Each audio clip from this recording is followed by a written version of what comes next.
Hello everyone, BPSC mentor के YouTube channel में आपका स्वागत है। इस वीडियो में हम लोग बीपीएससी घटना चक्र पूर्वावलोकन के पॉलिटी को डिस्कस करेंगे। पार्ट 1 में हम लोगों ने 1 से 100 तक प्रश्नों को डिस्कस किया था। इस वीडियो में 101 से 195 तक डिस्कस करेंगे। तो चलिए शुरू करते हैं। पहला प्रश्न है, लोकसभा का नेता कौन है? तो इसका सही उत्तर हो जाएगा ऑप्शन बी, प्रधानमंत्री। अनुच्छेद 75(1) के अनुसार राष्ट्रपति लोकसभा में बहुमत दल के नेता को प्रधानमंत्री नियुक्त करता है। अतः लोकसभा में बहुमत दल का नेता होने के साथ साथ प्रधानमंत्री पूरी लोकसभा का नेता माना जाता है। ठीक है। अगला प्रश्न है, लोकसभा के लिए चुनाव में निर्वाचित होने के लिए किसी व्यक्ति के लिए न्यूनतम आयु सीमा है? तो इसका सही उत्तर हो जाएगा ऑप्शन सी, 25 वर्ष। लोकसभा के लिए निर्वाचित होने के लिए न्यूनतम आयु सीमा 25 वर्ष है और राज्यसभा में निर्वाचित होने के लिए न्यूनतम आयु सीमा 30 वर्ष है। ठीक है। अगला प्रश्न है, लोकसभा का सदस्य चुने जाने के लिए एक व्यक्ति को किस आयु से कम का नहीं होना चाहिए? तो इसका सही उत्तर हो जाएगा ऑप्शन सी, 25 वर्ष से कम का नहीं होना चाहिए। अगला प्रश्न है, संसद सदस्य बनने हेतु न्यूनतम उम्र सीमा क्या है? तो इसका सही उत्तर हो जाएगा ऑप्शन सी, 25 वर्ष। अगला प्रश्न है, लोकसभा चुनाव का कोई प्रत्याशी अपनी जमानत खो देता है यदि उसे प्राप्त न हो सके तो कुल वैध मतों का 1/6 अगर प्राप्त नहीं होता है तो प्रत्याशी अपनी जमानत खो देता है। इसका सही उत्तर हो जाएगा ऑप्शन डी, उपरोक्त में से कोई नहीं। अगला प्रश्न है, लोकसभा में राज्यवार सीटों का आवंटन सन 1971 की जनगणना पर आधारित है। यह निर्धारण किस वर्ष तक यथावत रहेगा? तो ये 2026 तक यथावत रहेगा। लोकसभा में राज्यवार सीटों का आवंटन का निर्धारण वर्ष 2026 तक संशोधित किया गया है और तब तक 1971 की जनगणना ही आधार वर्ष होगी। अगला प्रश्न है, वर्तमान लोकसभा में प्रत्येक राज्य के लिए स्थानों का आवंटन आधारित है तो 1971 की जनगणना पर आधारित है। ऑप्शन सी हो जाएगा राइट आंसर। अगला प्रश्न है, निम्नलिखित भारतीय राज्यों में से किसकी राज्य विधानसभा में सदस्यों की संख्या अधिक है? तो इसका सही उत्तर हो जाएगा ऑप्शन बी, हिमाचल प्रदेश। हिमाचल प्रदेश में राज्य विधानसभा सीटों की संख्या 68 है और मेघालय में 60 है, अरुणाचल प्रदेश में भी 60 है और मणिपुर में भी 60 है। अगला प्रश्न है, लोकसभा में आंग्ल भारतीय समुदाय से सदस्य मनोनीत करने की शक्ति किसके पास है? तो इसका सही उत्तर हो जाएगा ऑप्शन बी, भारत के राष्ट्रपति के पास है। अनुच्छेद 331 के अनुसार लोकसभा के आंग्ल भारतीय समुदाय के सदस्य को मनोनीत करने की शक्ति राष्ट्रपति के पास है और राष्ट्रपति अधिकतम 2 सदस्यों को नामित कर सकता है, परंतु 104वें संविधान संशोधन अधिनियम 2019 के द्वारा अब इसे निष्प्रभावी बना दिया गया है। अगला प्रश्न है, भारतीय संविधान के किस अनुच्छेद के अंतर्गत लोकसभा में अनुसूचित जातियों के आरक्षण का प्रावधान है? तो इसका सही उत्तर हो जाएगा ऑप्शन ए, अनुच्छेद 330 के अंतर्गत। संविधान के अनुच्छेद 330 एक क के तहत लोकसभा में अनुसूचित जातियों के लिए आरक्षण का प्रावधान है। अगला प्रश्न है, लोकसभा को कार्यकाल पूरा होने से पहले भंग किया जा सकता है? तो इसका सही उत्तर हो जाएगा ऑप्शन डी, प्रधानमंत्री की सिफारिश पर राष्ट्रपति के द्वारा। लोकसभा को कार्यकाल से पूर्व प्रधानमंत्री की सिफारिश पर राष्ट्रपति के द्वारा भंग किया जा सकता है। अगला प्रश्न है, लोकसभा को उसके कार्यकाल की समाप्ति से पूर्व ही भंग किया जा सकता है? तो इसका सही उत्तर हो जाएगा ऑप्शन सी, राष्ट्रपति के द्वारा मंत्रिपरिषद की सलाह पर। अगला प्रश्न है, लोकसभा के कम से कम कितने सत्र बुलाए जाते हैं? तो इसका सही उत्तर हो जाएगा ऑप्शन बी, वर्ष में 2 बार। अनुच्छेद 85(1) के अनुसार लोकसभा की एक सत्र की अंतिम बैठक और आगामी सत्र की प्रथम बैठक के बीच में अधिकतम 6 माह का अंतर हो सकता है, उससे ज़्यादा का नहीं हो सकता है। इस प्रकार कम से कम वर्ष में 2 बार सत्र बुलाए जाते हैं। अगला प्रश्न है, कौन सा राज्य सबसे अधिक प्रतिनिधि लोकसभा में भेजता है? तो इसका सही उत्तर हो जाएगा ऑप्शन डी, उत्तर प्रदेश। और उत्तर प्रदेश 80 प्रतिनिधि लोकसभा में भेजता है। बिहार 40 प्रतिनिधि, मध्य प्रदेश 29 प्रतिनिधि तथा पश्चिम बंगाल 42 प्रतिनिधि लोकसभा में भेजता है। अगला प्रश्न है, जहां तक लोकसभा में प्रतिनिधित्व का प्रश्न है, कौन सा राज्य दूसरे तथा तीसरे दर्जे पर है? वर्तमान में पहले नंबर पर यूपी है जहां 80 सीट है, दूसरे नंबर पर महाराष्ट्र है जहां 48 सीट है और तीसरे नंबर पर वेस्ट बंगाल है जहां 42 सीट है। ठीक है, वर्तमान में पहले नंबर पर यूपी है, दूसरे नंबर पर महाराष्ट्र है और तीसरे नंबर पर पश्चिम बंगाल है। अगला प्रश्न है, लोकसभा का पहला आम चुनाव कब हुआ था? तो इसका सही उत्तर हो जाएगा ऑप्शन बी, 1952 में। लोकसभा का प्रथम आम चुनाव 25 अक्टूबर 1951 से 21 फरवरी 1952 के मध्य हुआ था। यह चुनाव कुल 489 सीटों के लिए हुआ था। लोकसभा का प्रथम अधिवेशन 13 मई 1952 को हुआ था।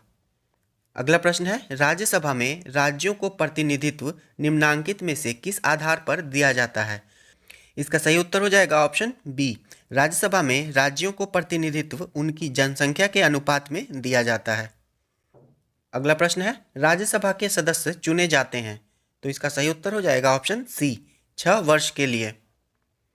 और राज्यसभा का विघटन नहीं होता है, अर्थात यह एक अस्थायी सदन है और इसके 1/3 सदस्य प्रत्येक 2 वर्ष की समाप्ति पर निवृत्त हो जाते हैं। अगला प्रश्न है, राज्यसभा को अस्थायी सदन कहते हैं क्योंकि? तो इसका सही उत्तर हो जाएगा ऑप्शन बी, इसे विघटित नहीं किया जा सकता है। अगला प्रश्न है, राज्यसभा को भंग करने का अधिकार किसे प्राप्त है? तो इसका सही उत्तर हो जाएगा ऑप्शन डी, राज्यसभा को भंग नहीं किया जा सकता है। राज्यसभा एक अस्थायी सदन है, इसलिए इसे भंग नहीं किया जा सकता है। अगला प्रश्न है, राष्ट्रपति द्वारा राज्यसभा में कितने व्यक्ति मनोनीत किए जाते हैं? तो इसका सही उत्तर हो जाएगा ऑप्शन सी, 12 व्यक्ति मनोनीत किए जाते हैं। अनुच्छेद 80 के अनुसार राष्ट्रपति द्वारा राज्यसभा में 12 व्यक्ति मनोनीत किए जाते हैं, जिन्हें साहित्य, विज्ञान, कला और समाज सेवा में विशेष ज्ञान या व्यावहारिक अनुभव प्राप्त होता है। अगला प्रश्न है, राज्यसभा के चेयरमैन हैं? तो इसका सही उत्तर हो जाएगा ऑप्शन ए, भारत के उपराष्ट्रपति राज्यसभा के सभापति होते हैं। अनुच्छेद 89(1) तथा अनुच्छेद 64 के अनुसार राज्यसभा का पदेन सभापति उपराष्ट्रपति होता है। अगला प्रश्न है, लोकसभा के स्पीकर का निर्वाचन होता है? तो इसका सही उत्तर हो जाएगा ऑप्शन सी, लोकसभा के सभी सदस्यों के द्वारा। लोकसभा के स्पीकर का निर्वाचन लोकसभा के सभी सदस्यों के द्वारा किया जाता है और वर्तमान में लोकसभा के अध्यक्ष ओम बिरला हैं। अगला प्रश्न है, लोकसभा के वर्तमान उपाध्यक्ष हैं? तो इसका सही उत्तर हो जाएगा ऑप्शन डी, इनमें से कोई नहीं। वर्तमान में ये पद रिक्त है और लोकसभा के उपाध्यक्ष एम थम्बी दुरई थे 2014 से 2019 तक और इसके पश्चात ये पद रिक्त है। अगला प्रश्न है, संसद के 2 सत्रों के बीच अधिकाधिक अंतराल होना चाहिए? तो इसका सही उत्तर हो जाएगा ऑप्शन बी, 6 महीना। अधिकतम अंतराल 6 महीने का हो सकता है। अनुच्छेद 85(1) के अनुसार एक सत्र की अंतिम बैठक और आगामी सत्र की प्रथम बैठक के बीच 6 महीने से अधिक का अंतर नहीं हो सकता है। इस प्रकार एक वर्ष में कम से कम 2 बार बैठक होना अनिवार्य है। अगला प्रश्न है, राजनीतिक शब्दावली में शून्यकाल का अर्थ है? प्रश्नकाल और सभा पटल पर पत्र रखे जाने के तत्काल पश्चात किसी सूचीबद्ध कार्य को सभा द्वारा शुरू करने से पहले के समय को लोकप्रिय रूप से शून्यकाल कहा जाता है, क्योंकि यह मध्याह्न 12 बजे शुरू होता है। संसदीय प्रक्रिया में शून्यकाल शब्द को औपचारिक मान्यता प्राप्त नहीं है, अतः दिए गए प्रश्न में कोई भी विकल्प सही नहीं है। अगला प्रश्न है, आम आदमी पार्टी है? इसका सही उत्तर हो जाएगा ऑप्शन ई, उपरोक्त में से एक से अधिक। आम आदमी पार्टी एक पंजीकृत पार्टी है, एक क्षेत्रीय पार्टी है तथा एक राज्य पार्टी है। अगला प्रश्न है, संसद के दोनों सदनों का संयुक्त अधिवेशन आयोजित होता है? नंबर 1, भारत के राष्ट्रपति के निर्वाचन के लिए। नंबर 2, भारत के उपराष्ट्रपति के निर्वाचन के लिए। नंबर 3, संविधान के संशोधन से संबंधित विधेयक को पारित करने के लिए। और नेक्स्ट है, एक ऐसे विधेयक पर विचार करने और उसे पारित करने के लिए जिस पर दोनों सदनों में मतभेद है। तो ये सही हो जाएगा। तो इसका सही उत्तर हो जाएगा ऑप्शन डी, केवल 4। दोनों सदनों का संयुक्त अधिवेशन ऐसे विधेयक पर विचार करने और उसे पारित करने के लिए होता है जिस पर दोनों सदनों में मतभेद होता है।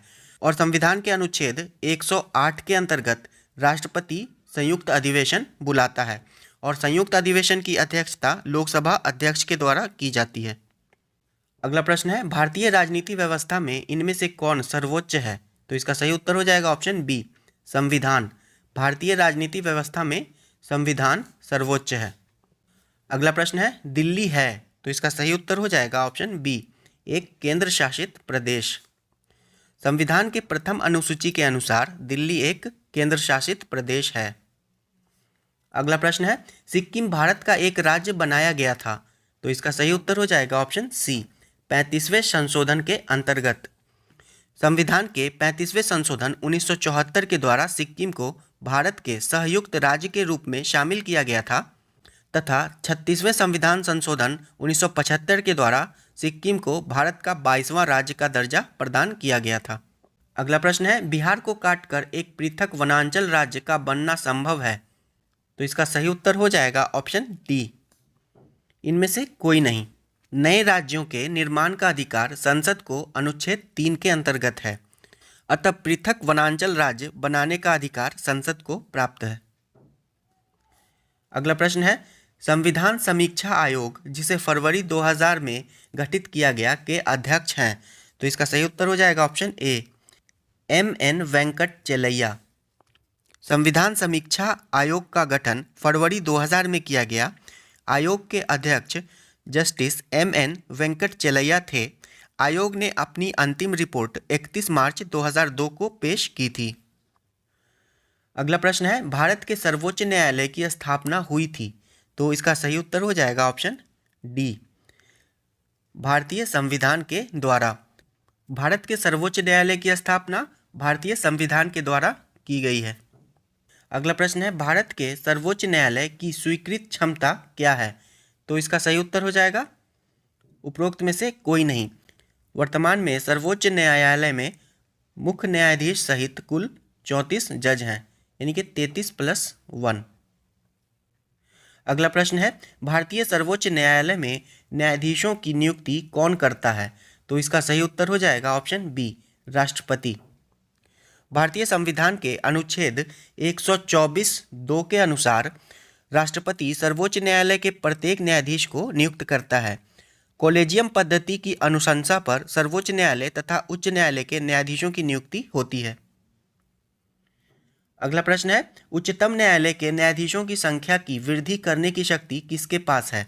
तो इसका सही उत्तर हो जाएगा ऑप्शन सी, संसद के पास है। भारतीय संविधान के अनुच्छेद 124 के अनुसार उच्चतम न्यायालय के न्यायाधीशों की संख्या में वृद्धि करने की शक्ति संसद के पास है। अगला प्रश्न है, सर्वोच्च न्यायालय के न्यायाधीशों की सेवानिवृत्ति की उम्र क्या है? तो इसका सही उत्तर हो जाएगा ऑप्शन सी, 65 वर्ष। भारतीय संविधान के अनुच्छेद 124(2) के अनुसार सर्वोच्च न्यायालय के न्यायाधीश की सेवानिवृत्ति की आयु 65 वर्ष है। अगला प्रश्न है, सर्वोच्च न्यायालय का न्यायाधीश अपने पद से त्यागपत्र किसको लिखकर देता है? तो इसका सही उत्तर हो जाएगा ऑप्शन ए, राष्ट्रपति को। सर्वोच्च न्यायालय का न्यायाधीश अपना त्यागपत्र भारत के राष्ट्रपति को लिखकर देता है।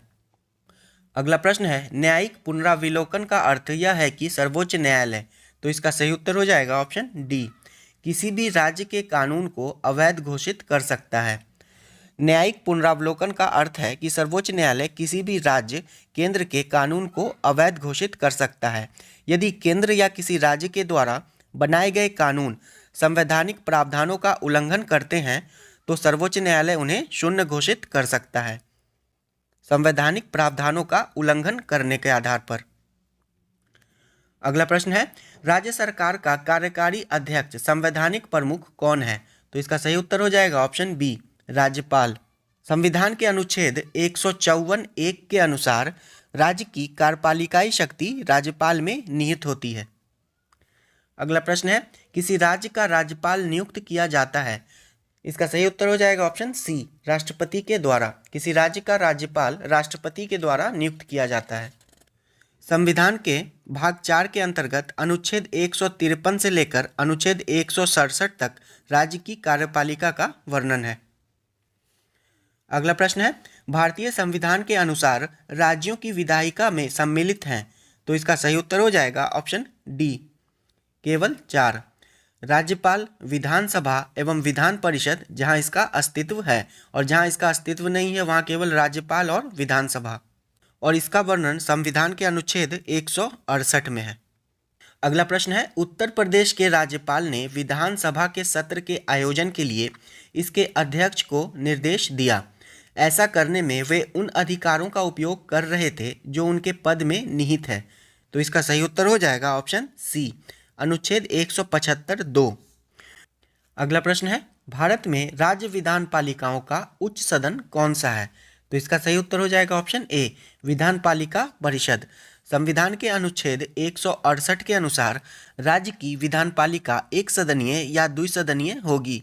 द्विसदनीय विधानमंडल की स्थिति में विधान पालिका परिषद उच्च सदन होगा और विधानसभा निम्न सदन। अगला प्रश्न है, किसी राज्य में विधान परिषद की संरचना अथवा विघटन किया जा सकता है, तो इसका सही उत्तर हो जाएगा ऑप्शन बी, केंद्रीय संसद के द्वारा। संविधान के अनुच्छेद 169(1) के अंतर्गत किसी राज्य में विधान परिषद की संरचना या विघटन का अधिकार संसद को प्राप्त है। अगला प्रश्न है, निम्नलिखित राज्यों में कहाँ विधान परिषद है, तो इसका सही उत्तर हो जाएगा ऑप्शन डी, बिहार में। वर्तमान में बिहार, महाराष्ट्र, कर्नाटक, उत्तर प्रदेश, आंध्र प्रदेश, तेलंगाना में विधान परिषद है। इस प्रकार भारत के 6 राज्यों में विधान परिषद है। अगला प्रश्न है, भारतीय संविधान के निम्नलिखित अनुच्छेदों में कौन राज्य की विधानसभाओं के निर्वाचन का प्रावधान करता है, तो इसका सही उत्तर हो जाएगा ऑप्शन ए, अनुच्छेद 170। अनुच्छेद 170 विधानसभाओं की संरचना, अनुच्छेद 176 राज्यपाल का विशेष अभिभाषण तथा अनुच्छेद 178 विधानसभा का अध्यक्ष और उपाध्यक्ष। अगला प्रश्न है, यदि किसी राज्य की विधानसभा का अध्यक्ष पद त्यागना चाहे तो उसे अपना त्यागपत्र देना चाहिए, तो इसका सही उत्तर हो जाएगा ऑप्शन सी, उपाध्यक्ष को। संविधान के अनुच्छेद 179 के अनुसार विधानसभा अध्यक्ष अपना पद विधानसभा उपाध्यक्ष को संबोधित करके त्याग सकता है। अगला प्रश्न है, किस उच्च न्यायालय ने यह फैसला दिया है कि एक ही बार में 3 बार तलाक कहने से तलाक होना गैर कानूनी है, तो इसका सही उत्तर हो जाएगा ऑप्शन बी, इलाहाबाद उच्च न्यायालय ने। इलाहाबाद उच्च न्यायालय ने रहमतुल्लाह बनाम स्टेट ऑफ यूपी 1994 के मामले में यह निर्णय दिया है कि यदि विधि के उपबंधों को विफल करने के उद्देश्य से 3 बार तलाक कहकर तलाक लिया जाता है तो ऐसा तलाक गैर कानूनी होगा। अगला प्रश्न है, निम्नलिखित उच्च न्यायालयों में से कौन सा एक से अधिक राज्य केंद्र शासित प्रदेशों के लिए है, तो इसका सही उत्तर हो जाएगा ऑप्शन सी, गुवाहाटी तथा ऑप्शन डी, मुंबई। गुवाहाटी उच्च न्यायालय एक से अधिक राज्यों के लिए है। इसके क्षेत्राधिकार में असम, नागालैंड, मिजोरम, अरुणाचल प्रदेश आदि हैं, जबकि मुंबई उच्च न्यायालय का क्षेत्राधिकार महाराष्ट्र, दादर एवं नगर हवेली तथा दमन व दीव तथा गोवा है। अगला प्रश्न है, बाबरी मस्जिद राम जन्मभूमि का विवाद जो इलाहाबाद उच्च न्यायालय लखनऊ न्यायपीठ के समक्ष है का प्रकार है, तो इसका सही उत्तर हो जाएगा ऑप्शन बी, स्वत्वाधिकार मुकदमा यानी कि टाइटल सूट। बाबरी मस्जिद राम जन्मभूमि का विवाद इलाहाबाद उच्च न्यायालय के समक्ष स्वत्वाधिकार मुकदमे के रूप में प्रस्तुत किया गया है, जिसमें 2 समुदायों ने बाबरी मस्जिद राम जन्मभूमि की जमीन व संपत्ति पर अपने अपने दावे पेश किए थे। अगला प्रश्न है, भारत के संविधान का कौन सा अनुच्छेद भारतीय निर्वाचन आयोग की स्थापना से संबंधित है, तो इसका सही उत्तर हो जाएगा ऑप्शन ए, अनुच्छेद 324। भारतीय संविधान के अनुच्छेद 324 के अंतर्गत भारतीय निर्वाचन आयोग की स्थापना से संबंधित प्रावधान है। अगला प्रश्न है, भारतीय संविधान का कौन सा अनुच्छेद संवैधानिक प्रावधानों की संघीय संसद राज्य विधान पालिकाओं द्वारा बनाए गए नियमों कानूनों पर प्राथमिकता प्रदान करता है, तो इसका सही उत्तर हो जाएगा ऑप्शन ए, अनुच्छेद 13। संविधान का अनुच्छेद 13 यह प्रावधान करता है कि संघ व राज्य कोई ऐसा कानून नहीं बनाएंगे जो भाग 3 में प्रदत्त मौलिक अधिकारों को कम करता होगा या छीनता होगा। अगला प्रश्न है, निम्नलिखित में से कौन सा विषय समवर्ती सूची में है? तो इसका सही उत्तर हो जाएगा ऑप्शन बी, शिक्षा समवर्ती सूची का विषय है। प्रारंभ में शिक्षा राज्य सूची में शामिल थी, जबकि 42वें संविधान संशोधन 1976 के द्वारा शिक्षा को समवर्ती सूची में डाल दिया गया। अगला प्रश्न है, निम्न में से किस अनुच्छेद के अंतर्गत वित्त आयोग का गठन का प्रावधान किया गया है? तो इसका सही उत्तर हो जाएगा ऑप्शन ए, अनुच्छेद 280 के अंतर्गत वित्त आयोग का गठन का प्रावधान किया गया है। अगला प्रश्न है, भारत में संघीय वित्त आयोग संबंध रखता है? तो इसका सही उत्तर हो जाएगा ऑप्शन बी, राज्यों एवं केंद्र के बीच वित्त से। भारत में संघीय वित्त आयोग राज्यों एवं केंद्र के बीच वित्त से संबंध रखता है। वह दोनों के मध्य कर एवं अनुदानों के बारे में विभाजन के सिद्धांतों के बारे में सुझाव देता है। अगला प्रश्न है, योजना आयोग की स्थापना कब हुई थी? तो इसका सही उत्तर हो जाएगा ऑप्शन बी, 15 मार्च 1950 को, और 1 जनवरी 2015 को इसके स्थान पर नीति आयोग का गठन किया गया है। और नीति आयोग का फुल फॉर्म होता है national institution for transforming India. अगला प्रश्न है, उस राजनीतिक दल का नाम बताइए जो मिलीजुली केंद्रीय सरकार का हिस्सा नहीं है लेकिन जिसका सदस्य 13वीं लोकसभा का स्पीकर चुना गया।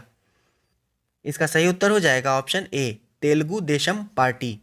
12वीं व 13वीं लोकसभा के स्पीकर जीएमसी बालयोगी थे, जो तेलुगु देशम पार्टी के सदस्य थे।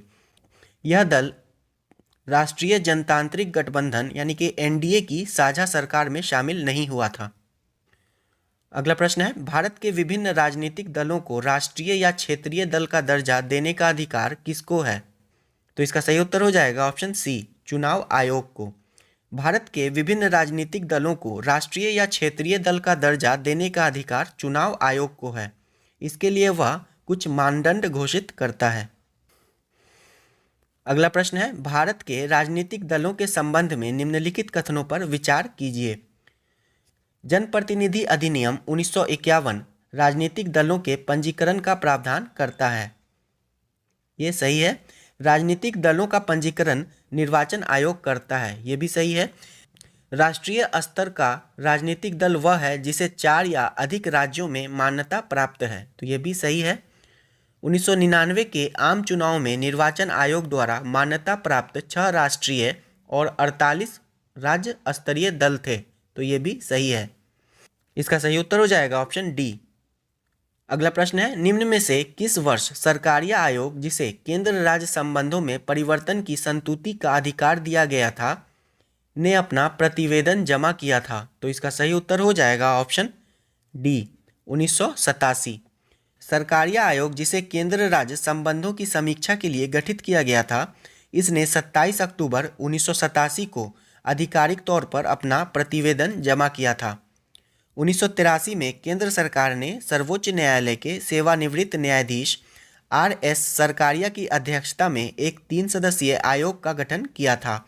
इस आयोग ने केंद्र राज्य संबंधों के सुधार की दिशा में 247 सिफारिशें प्रस्तुत की थी। अगला प्रश्न है, पंचायत के चुनाव कराने हेतु निर्णय किसके द्वारा लिया जाता है? तो इसका सही उत्तर हो जाएगा ऑप्शन बी, राज्य सरकार के द्वारा।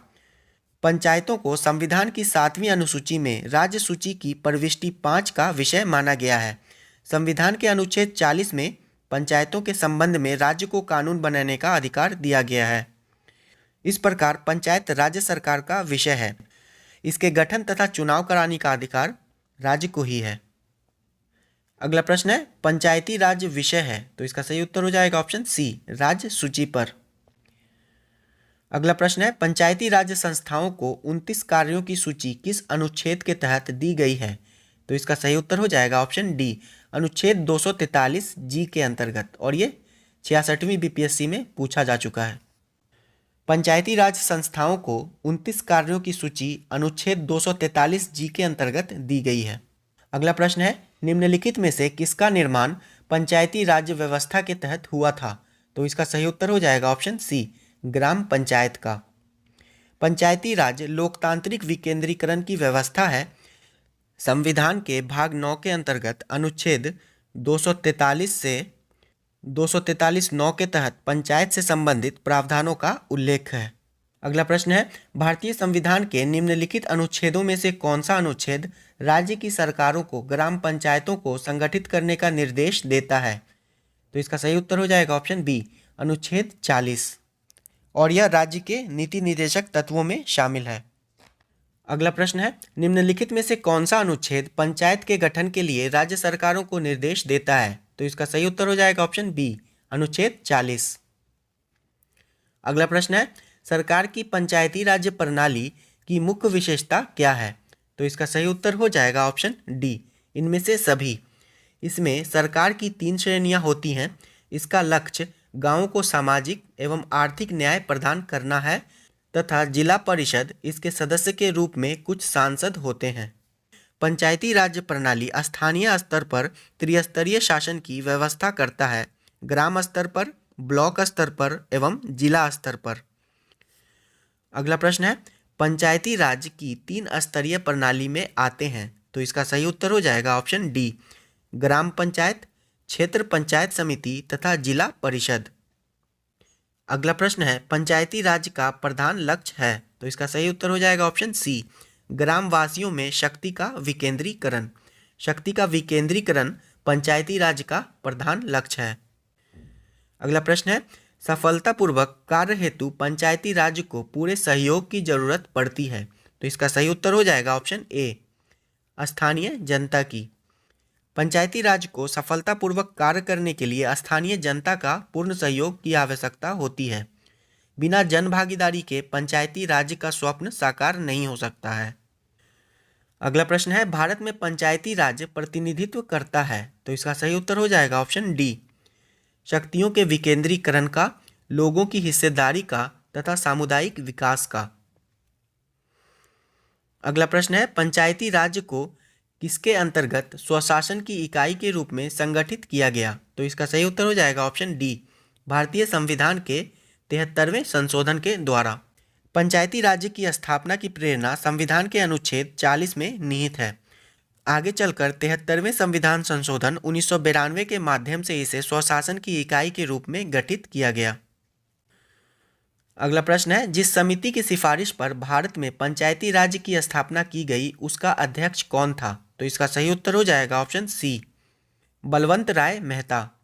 बलवंत राय मेहता ने पंचायतों की त्रिस्तरीय ढांचे की सिफारिश की थी। अगला प्रश्न है, भारत में पंचायती राज्य की अनुशंसा के लिए बनी समिति के अध्यक्ष थे। तो इसका सही उत्तर हो जाएगा ऑप्शन ए, बलवंत राय मेहता। अगला प्रश्न है, निम्नलिखित में से कौन सा विकेंद्रीकरण का वैशिष्ट्य नहीं है? तो इसका सही उत्तर हो जाएगा ऑप्शन सी, स्थानीय समुदायों में आत्मविश्वास को नहीं जगाना। अगला प्रश्न है, भारत में पंचायती राज व्यवस्था सर्वप्रथम राजस्थान और कहाँ प्रारंभ की गई थी? तो इसका सही उत्तर हो जाएगा ऑप्शन डी, भारत में पंचायती राज व्यवस्था सर्वप्रथम राजस्थान तथा आंध्र प्रदेश में प्रारंभ की गई थी। आप लोग कमेंट बॉक्स में बताइए कि राजस्थान के किस जिले में इसकी व्यवस्था की गई थी। अगला प्रश्न है, पंचायती राज सर्वप्रथम प्रवर्तित किया गया। तो इसका सही उत्तर हो जाएगा ऑप्शन डी, राजस्थान में। अगला प्रश्न है, निम्नलिखित में से किस कमेटी आयोग ने न्याय पंचायत बनाने की सिफारिश की थी? तो इसका सही उत्तर हो जाएगा option B, Ashok Mehta committee. Janata Party की सरकार द्वारा अशोक मेहता समिति का गठन 1977 में किया गया था, जिसने अगस्त 1978 में अपनी रिपोर्ट पेश की थी। अशोक मेहता समिति ने ही न्याय पंचायत को विकास पंचायत से अलग रखने तथा इसका सभापति एक योग्य न्यायाधीश को नियुक्त करने की सिफारिश की थी। अगला प्रश्न है, निम्नलिखित में से कौन सा कार्य स्थानीय स्वशासन के अधिकार में नहीं आता है? इसका सही उत्तर हो जाएगा ऑप्शन डी, सार्वजनिक अनुशासन का रखरखाव। स्थानीय स्वशासन के अधिकार क्षेत्र में सार्वजनिक स्वास्थ्य, स्वच्छता तथा जन उपयोगी सेवाएं आती हैं, किंतु सार्वजनिक अनुशासन का रखरखाव नहीं आता है। सार्वजनिक अनुशासन का रखरखाव कार्यपालिका के क्षेत्र में आता है। अगला प्रश्न है, पंचायती राज प्रणाली किस सूची में है?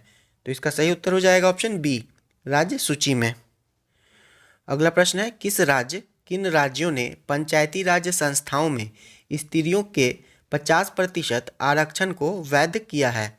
तो इसका सही उत्तर हो जाएगा ऑप्शन डी, बिहार, उत्तराखंड, मध्य प्रदेश एवं हिमाचल प्रदेश। इनके अतिरिक्त आंध्र प्रदेश, केरल, छत्तीसगढ़, झारखंड, महाराष्ट्र, उड़ीसा, राजस्थान, कर्नाटक, पंजाब, सिक्किम, तमिलनाडु, तेलंगाना, पश्चिम बंगाल एवं त्रिपुरा में महिलाओं के लिए 50% स्थान पंचायतों में आरक्षित किए गए हैं। अगला प्रश्न है, किन राज्य सरकारों ने 2010 तक स्थानीय निकायों में महिलाओं का आरक्षण 50% कर दिया है? तो इसका सही उत्तर हो जाएगा ऑप्शन बी, बिहार, मध्य प्रदेश एवं हिमाचल प्रदेश। अगला प्रश्न है, 73वें संविधान संशोधन कानून की वैधानिक शुरुआत किस संविधान संशोधन बिल से हुई? तो इसका सही उत्तर हो जाएगा ऑप्शन डी, 64वां संविधान संशोधन बिल। अगला प्रश्न है, किस संवैधानिक संशोधन के द्वारा पंचायती राज संस्थाओं को संवैधानिक स्तर प्राप्त हुआ? तो इसका सही उत्तर हो जाएगा ऑप्शन ए, 73वां संविधान संशोधन 1992 के द्वारा। अगला प्रश्न है, संविधान का 73वां संशोधन संबंधित है? तो इसका सही उत्तर हो जाएगा ऑप्शन डी, पंचायती राज प्रणाली से।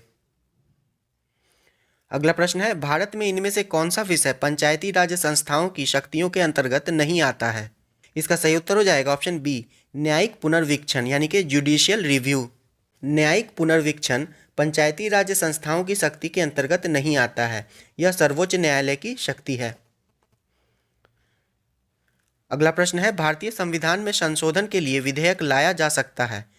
तो इसका सही उत्तर हो जाएगा ऑप्शन सी, या तो लोकसभा में या फिर राज्यसभा में। और संविधान संशोधन विधेयक के मामले में राज्यसभा को भी उतनी ही शक्ति प्राप्त है जितनी कि लोकसभा को। और संविधान संशोधन की प्रक्रिया संविधान के अनुच्छेद 368 में दी गई है। अगला प्रश्न है, भारतीय संविधान के लिए प्रथम संशोधन विधेयक लाया गया? तो इसका सही उत्तर हो जाएगा ऑप्शन बी, 1951 में। भारतीय संविधान के लिए प्रथम संशोधन विधेयक 1951 में लाया गया। अगला प्रश्न है, निम्नलिखित में से किस संविधान संशोधन अधिनियम को लघु संविधान कहा गया था? तो इसका सही उत्तर हो जाएगा ऑप्शन ए, 42वां संविधान संशोधन 1976 को। अगला प्रश्न है, पिछड़ी जाति आयोग के प्रथम सभापति कौन थे? तो इसका सही उत्तर हो जाएगा ऑप्शन बी, काका साहब कालेलकर। भारतीय संविधान के अनुच्छेद 340 के तहत भारत के राष्ट्रपति के आदेश द्वारा प्रथम अखिल भारतीय पिछड़ी जाति आयोग का गठन 29 जनवरी 1953 को किया गया था और इस आयोग के अध्यक्ष काका साहब कालेलकर थे। अगला प्रश्न है, राज्य लोक सेवा आयोग का अध्यक्ष किसके द्वारा नियुक्त किया जाता है? तो इसका सही उत्तर हो जाएगा ऑप्शन सी, राज्य के राज्यपाल के द्वारा। किंतु राज्य लोक सेवा आयोग के अध्यक्ष को हटाने का अधिकार राष्ट्रपति के पास है। अगला प्रश्न है, भारत में मतदान के लिए प्रयोग की जाने वाली मशीन वीवीपैट का संस्करण क्या है? तो इसका सही उत्तर हो जाएगा ऑप्शन सी, M3। वर्तमान में निर्वाचन आयोग के द्वारा मतदान के लिए प्रयोग की जाने वाली मशीन वीवीपैट का M3 संस्करण उपयोग किया जा रहा है। अगला प्रश्न है, भारत के वरीयता क्रम में निम्नलिखित में से कौन पहले आता है? तो इसका सही उत्तर हो जाएगा ऑप्शन ई, यूपीएससी का अध्यक्ष, मुख्य चुनाव आयुक्त, नियंत्रक एवं महालेखा परीक्षक, इन तीनों का वरीयता क्रम एक समान है और ये 9 क के अंतर्गत आता है। जबकि उच्च न्यायालय के मुख्य न्यायाधीश को अपने न्यायिक क्षेत्र में 14वें तथा उसके बाहर 17वें क्रम पर रखा गया है। तो इसका सही उत्तर हो जाएगा ऑप्शन ई, उपरोक्त में से एक से अधिक। ये वीडियो यहीं समाप्त होता है। अगर वीडियो पसंद आया तो प्लीज़ इसे लाइक करें और घटना चक्र के और भी वीडियोस हमारे चैनल पर अपलोड किए जा चुके हैं जिसका लिंक डिस्क्रिप्शन में दिया गया है। Thank you.